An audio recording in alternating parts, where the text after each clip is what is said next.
나누겠습니다. 이 말을 할 때에 예수께서 친히 그들 가운데 서서 이르시되 너희에게 평강이 있을지어다 하시니 그들이 놀라고 무서워하여 그 보는 것을 영으로 생각하는지라. 예수께서 이르시되 어찌하여 두려워하며 어찌하여 마음에 의심이 일어나느냐. 내 손과 발을 보고 나인 줄 알라. 또 나를 만져보라. 영은 살과 뼈가 없으되 너희 보는 바와 같이 나는 있느니라. 이 말씀을 하시고 손과 발을 보이시나 그들이 너무 기쁨으로 아직도 믿지 못하고 놀랍게 여길 때에 이르시되 여기 무슨 먹을 것이 있느냐 하시니 이에 구운 생선 한 토막을 드리니 받으사 그 앞에서 잡수시더라. 또 이르시되 내가 너희와 함께 있을 때에 너희에게 말한 바 곧 모세의 율법과 선지자의 글과 시편에 나를 가리켜 기록된 모든 것이 이루어져야 하리라 한 말이 이것이라 하시고 이에 그들의 마음을 열어 성경을 깨닫게 하시고 또 이르시되 이같이 그리스도가 고난을 받고 제3일에 죽은 자 가운데서 살아날 것과 또 그의 이름으로 죄 사함을 받게 하는 회개가 예루살렘에서 시작하여 모든 족속에게 전파될 것이 기록되었으니 너희는 이 모든 일의 증인이라. 볼지어다 내가 내 아버지께서 약속하신 것을 너희에게 보내리니 너희는 위로부터 능력으로 입혀질 때까지 이 성에 머물라 하시니라. 예수께서 그들을 데리고 베다니 앞까지 나가사 손을 들어 그들에게 축복하시더니 축복하실 때에 그들을 떠나 하늘로 올려지시니 그들이 그에게 경배하고 큰 기쁨으로 예루살렘에 돌아가 늘 성전에서 하나님을 찬송하니라. 아멘. 살아계신 하나님의 말씀입니다. 예수님께서 11 제자에게 나타나셨습니다. 예수님께서 그들 가운데 평강이 있을지어다 그들을 보고 이렇게 말씀하셨습니다. 이거는 거꾸로 생각해 보면 제자들 가운데 지금 평강이 없다는 겁니다. 그들 가운데 두려운 마음들이 있었습니다. 그래서 38절 말씀에 보면 예수님께서 어찌하여 두려워하며 이런 말씀하시죠. 37절에 그들이 놀라고 무서워하는 것을 아시고 왜 두려워하느냐, 왜 놀라워하느냐, 너에게 평강이 있기를 원한다 이런 말씀을 하십니다. 그런데 제자들이 지금 두려워 떨고 있는 이 시점을 한번 생각해 보는 것이 좋습니다. 이들이 왜 두려워하는 거냐면 예수님께서 그들의 스승인 예수님께서 십자가에서 죽으신 것 때문에 두려워하는 겁니다. 예수님이 죽으신 것 때문에 그들도 죽게 될까봐 그 죽음이 오는 그러한 두려움이 그들 가운데 엄습하여서 그들이 두려워하고 있는 겁니다. 생각해 보십시오. 예수님은 죽으셨지만 3일 만에 이미 부활하셨습니다. 예수님이 이미 부활한 상태입니다. 죽음의 문제를 이기셨습니다. 극복하셨습니다. 근데 여전히 제자들은 두려워하고 있습니다. 그러니까 예수님께서 이미 부활하셔서 그 죽음의 두려운 문제를 다 떨쳐내고 이미 예수님께서는 승리하시는 모습으로 계심에도 불구하고 여전히 제자들 마음에 두려움이 있습니다. 왜 그럴까? 그것은 부활하신 예수님을 믿지 못하기 때문입니다. 예수님이 앞에 보여도 그 예수님을 믿지 못하는 마음이 있다 보니까 그들 가운데 두려움이 찾아왔습니다.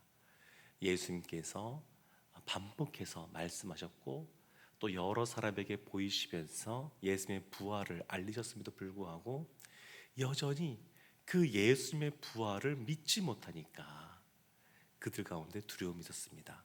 그러면 왜 믿지 못할까? 38절 끝에 보면 마음에 의심이 일어나기 때문입니다. 마음속에 여전히 의심이 있습니다.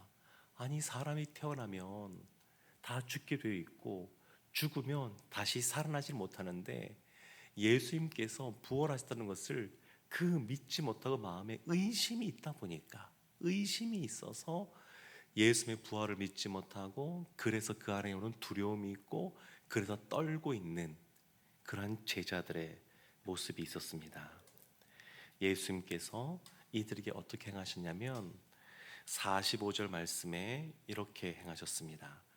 이에 그들의 마음을 열어 성경을 깨닫게 하시고, 마음을 열어, 마음에 의심이 있는 그들의 가운데 마음을 열어 성경 말씀을 들려주고 계십니다.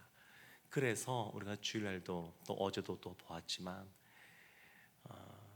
하나님의 말씀을 대할 때 우리가 늘 기도할 것은 뭐냐면, 내 눈을 열어 주의 율법에 놀라운 것을 보게 하소서.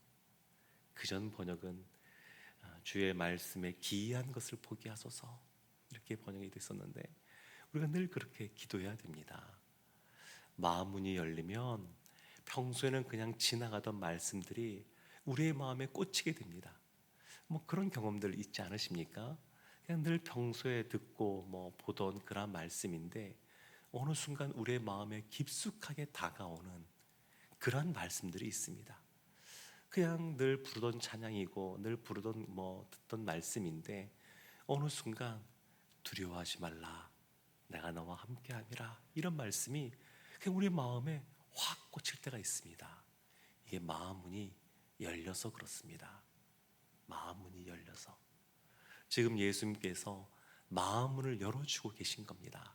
그들의 마음 문을 열고 성경 말씀을 깨닫게 해 주고 계십니다.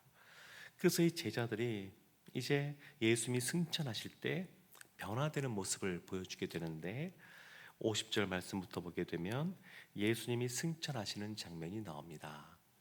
예수님이 승천하실 때 51절 보면 예수님께서 그들을 축복하셨습니다. 무엇을 축복했을까? 제자들에게 무엇을 예수님께서 축복했을까? 이 말씀이 누가복음은 24장으로 끝이 나는데, 사실 모든 것을 끝마치는 엔딩의 느낌이 아니라 새로운 시작의 느낌으로 끝을 맺습니다. 그리고 이 말씀은 사도행전으로 이어지게 됩니다. 그래서 예수님께서 무엇을 축복하셨는가?